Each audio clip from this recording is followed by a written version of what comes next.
యేసుక్రీస్తు నామములో మీకు అందరికీ వందనములు. భర్త స్త్రీకి శిరస్సు.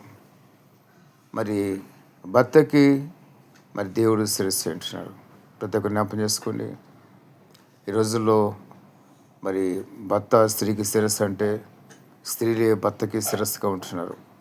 అంటే ఆ విధంగా వాళ్ళ యొక్క ఆధిపత్యం ఉంటుంది. ఎప్పుడైతే స్త్రీకి ఆధిపత్యం భర్తపై ఉంటుందో ఆ కుటుంబం ఎందుకు పనికి రాకుండా పోతుంది. మరి అనేక కుటుంబాలను చూస్తూ వచ్చాను. ఆ కుటుంబాలన్నీ కూడా పతనమైపోయినాయి. ఎప్పుడు కూడా మరి కుటుంబానికి భర్తనే అధికారిగా ఉండాలి. మరి పురుషుడే అధికారిగా ఉన్నప్పుడు మాత్రమే ఆ కుటుంబము మరి ముందుకు సాగుతుంది. ఆ కుటుంబం దీవించబడుతుంది. చాలామంది అంటారు, నా భర్త తెలివి తక్కువడని, లేకపోతే రకరకాల వంకలు చెప్తారు. అదంతా వట్టి మాట.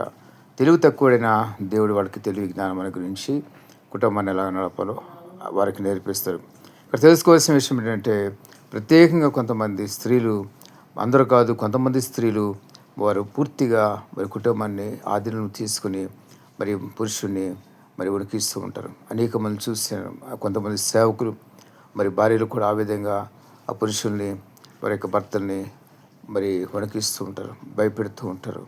పూర్తిగా వాళ్ళ ఆధీనం తీసుకుంటారు. ఎంతోమంది మరి గజగలాడి వణికిపోవటం నేను చూస్తాను. మరి భర్తలు ఎదుట, మా స్త్రీలు ఎదుట వారి యొక్క భర్తలు వణకటం చూస్తాను. ఇదంతా కూడా దేవునికి విరుద్ధమైంది. ఇక్కడ ఏంటంటే, స్త్రీ మరి ఆధిపత్యం చేసినటువంటి స్త్రీ, భర్తలపైన ఆధిపత్యం చేసినటువంటి స్త్రీలు ఉన్నారు. అదే యెజబెల్ చూస్తాం. యెజబెల్ కూడా అటువంటి స్వభావం కలిగి ఉన్న స్త్రీ. కాబట్టి ప్రతి ఒక్క స్త్రీలు జ్ఞాపకం చేసుకోండి.